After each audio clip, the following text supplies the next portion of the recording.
Hello there. The European Union has given the UK 2 weeks to commit to paying more so-called divorce money to the EU, or there will be no trade talks.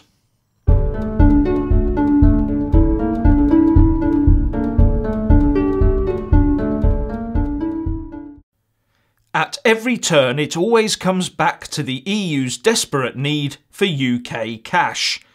At least the Tory Brexiteers have warned Theresa May not to weaken and cave in to the EU's incessant demands.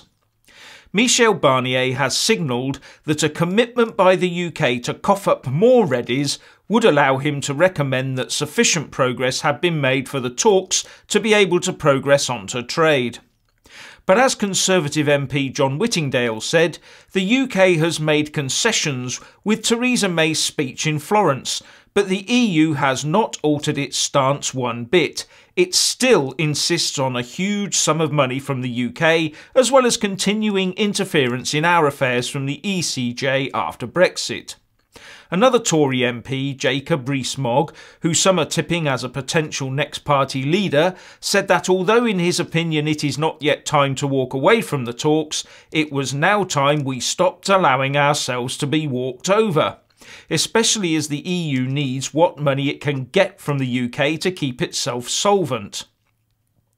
And another fellow Tory MP, John Redwood, said that he didn't care what deadlines Brussels sets. He wouldn't want to see the government hand them any money at all.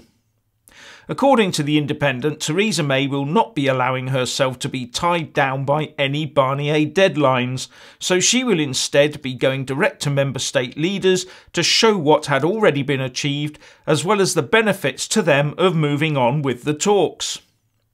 I've got to say that looking at the EU plans laid out in their Parliament's new vision document, Future for Europe, as well as Macron's Initiative for Europe and Jean-Claude Juncker's pronouncements in his very recent State of the Union address, together with the parlous state of the EU finances, you have to assume that they are expecting a very sizable windfall to pay for it all. And no prizes for guessing the origins of that windfall that they are expecting. Just like someone getting ready for that inheritance, they've looked through all the property pages and ringed the second homes and have already been ordering the furniture and fittings to kit it out. Trouble is, the relative might not roll over and die on cue, leaving them with broken dreams and more debt on the credit card to pay off. But the UK does have an ally, in the form of German MEP Hans-Olaf who has railed at the EU's negotiating tactics. Talking to LBC Radio, he said that the structure of the talks had been forced on the UK and that this approach was being used to deter other nations from investigating their own form of Brexit. On the structure of the talks, he said, "The very fact that the whole game plan of what should be agreed upon first until you get to the second, third and fourth stage has not been developed jointly by Britain and the EU, it has been forced down the throat of Britain by the EU." And on the talks being used as a scare tactic against other potential leavers, he said, "I am convinced that this is the case. These Europhiles, Barnier, most of the people in Brussels, they are absolutely scared stiff that some other country might get the idea and try to leave the European Union. They are trying to give the impression that they want to punish the British. I am surprised by the enormous arrogance. The British government should point out the illogical sequence of items to be discussed."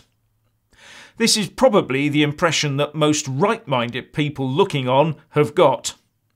And finally, the hypocrisy of the EU was made stark when Jean-Claude Juncker, the president of the EU Commission, called nationalism a poison. Speaking to an audience at the University of Salamanca, which included the Spanish Prime Minister Mariano Rajoy, he said, "Nationalisms are a poison that prevent Europe from working together. We cannot stay with our arms crossed because it is time for us to do what needs to be done. I say no to any form of separatism that weakens Europe and further widens existing fissures." And the hypocrisy is that this is the man who wants an EU federal state with its own army, navy, air force, central bank, government and parliament, with the citizens all singing Ode to Joy and waving the EU flag. From one nationalism straight into another. And he keeps referring to Europe and not the European Union. More delusions of grandeur. So, what are your thoughts on today's news? Please leave a comment below. Thank you. Please do like and share this video. And also subscribe to my channel. And when subscribing, please do remember to press on the little bell next to the subscribe button. That way you'll get an alert every single time I put up a new video. Thank you very much for watching.